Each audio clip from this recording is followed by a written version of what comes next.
जय हिंद प्यारे बच्चों, स्वागत है आपका आपके अपने परिवार भारतवर्ष क्लासेस में। तो प्यारे बच्चों, आज हम कक्षा 12 भूगोल पाठ्य पुस्तक के तृतीय पाठ जनसंख्या संगठन के सभी एमसीक्यू क्वेश्चंस और वेरी इंपॉर्टेंट सब्जेक्टिव क्वेश्चंस को करेंगे। वीडियो को पूरा देखिए बच्चा, आपको ये प्रश्न एग्जाम में जरूर देखने को मिलेंगे।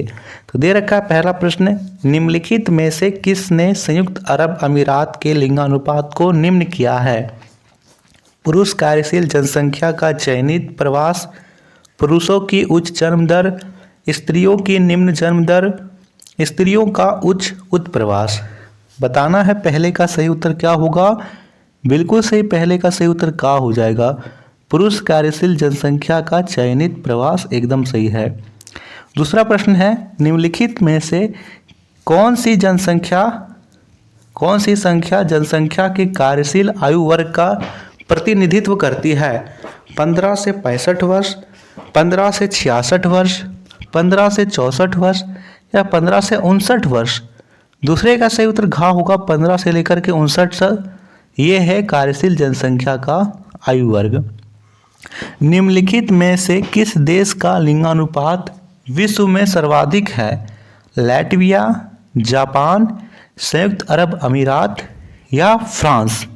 तीसरे का सही उत्तर यहाँ पर गा करेंगे, संयुक्त अरब अमीरात यूएई। नहीं, गा नहीं होगा, ए हो जाएगा, लाटविया। ठीक है, लैटविया होगा, सी यहाँ पे नहीं होगा, का होगा। चौथा प्रश्न है, भारत के नगरीय क्षेत्रों में महिलाओं की संख्या में कमी के कारण क्या है?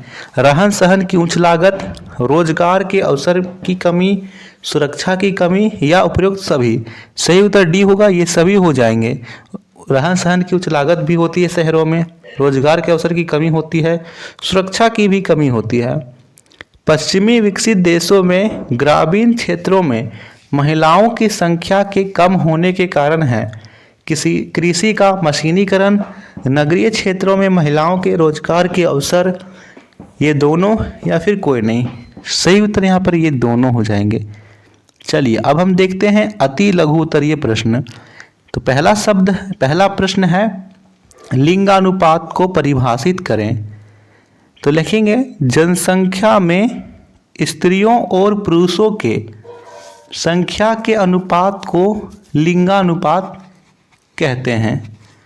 दूसरा प्रश्न है, विश्व की जनसंख्या का औसत लिंगानुपात कितना है? तो पूरे विश्व में 100 स्त्रियों पर 102 पुरुष हैं। विश्व में सबसे न्यूनतम लिंगानुपात वाला देश कौन सा है? सबसे न्यूनतम बताना है। सही उत्तर यहाँ पर होगा संयुक्त अरब अमीरात। संयुक्त अरब अमीरात 100 स्त्रियों पर 311 पुरुष हैं। चौथा प्रश्न, संयुक्त राष्ट्र संघ का सूचीबद्ध कितने देशों में लिंगानुपात स्त्रियों के अनुकूल है? 139 देशों में लिंगानुपात स्त्रियों के अनुकूल है।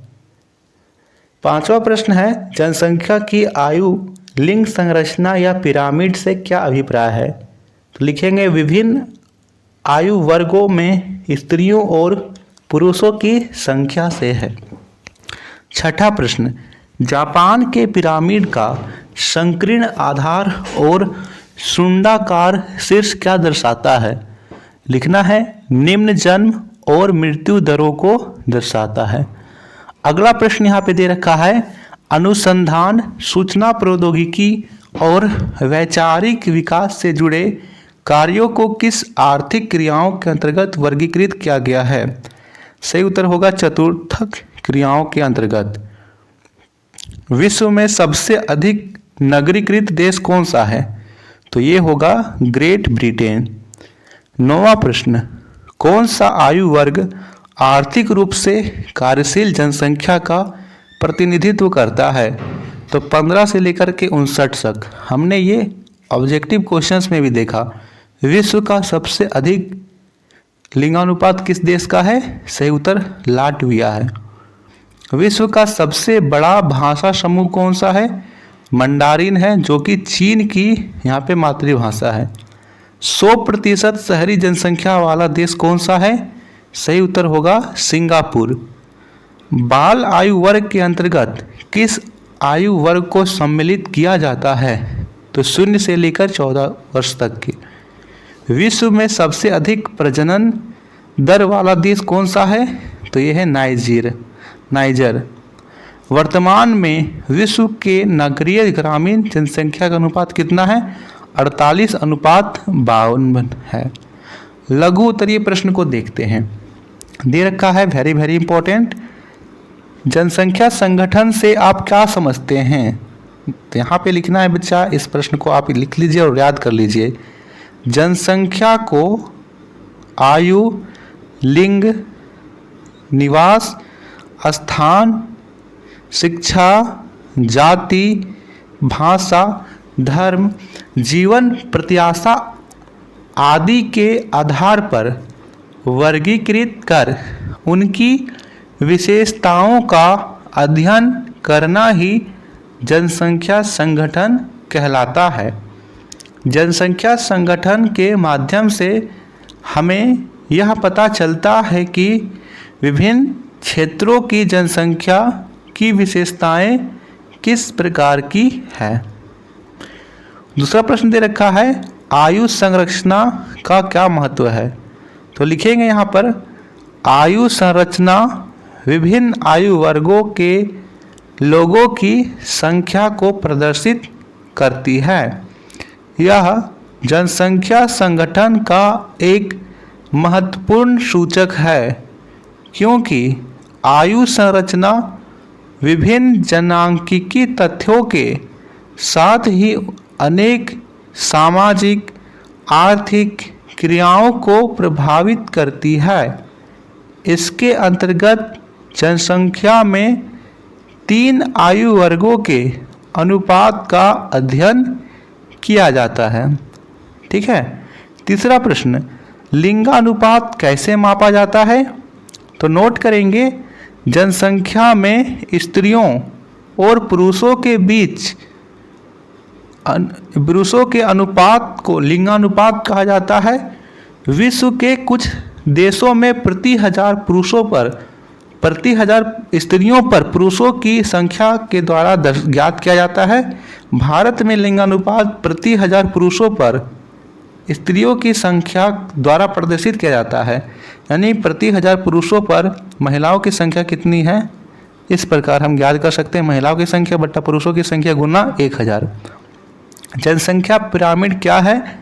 लिखेंगे, जनसंख्या की आयु लिंग संरचना को दर्शाने वाला ऐसा पिरामिड जिसके बाएं भाग में विभिन्न आयु वर्गों में पुरुषों का प्रतिशत तथा दाएं भाग में विभिन्न आयु वर्गों में स्त्रियों का प्रतिशत प्रदर्शित किया जाता है, पिरामिड जनसंख्या पिरामिड कहलाता है। इसे आयु लिंग पिरामिड भी कहते हैं, क्योंकि इसमें मुख्य रूप से आयु व लिंग संरचना को प्रदर्शित किया जाता है। जनसंख्या पिरामिड मुख्यतः 3 प्रकार के होते हैं। पहला, विस्तारित होती जनसंख्या का पिरामिड। दूसरा, स्थिर जनसंख्या का पिरामिड। तीसरा, ह्रासमान जनसंख्या का पिरामिड। 5वां प्रश्न है, साक्षरता दर को परिभाषित करें। तो लिखेंगे यहाँ पर, भारत में साक्षरता दर से तात्पर्य 7 वर्ष या उससे अधिक आयु वर्ग वाले जनसंख्या जो पढ़ लिख सकता है और जिसमें समझ के साथ अंक गणित परिकलन करने की योग्यता से है। किसी देश में साक्षरता जनसंख्या का अनुपात उसके सामाजिक आर्थिक विकास का सूचक होता है, क्योंकि इससे रहन सहन के स्तर में महिलाओं की सामाजिक स्थिति, शैक्षणिक सुविधाओं की उपलब्धता तथा सरकार की नीतियों का पता चलता है। तो ये थे बच्चा चैप्टर 3 के very very very important question. इन प्रश्नों को आप लिखिए और रिवीजन करते रहिए। धन्यवाद बच्चा।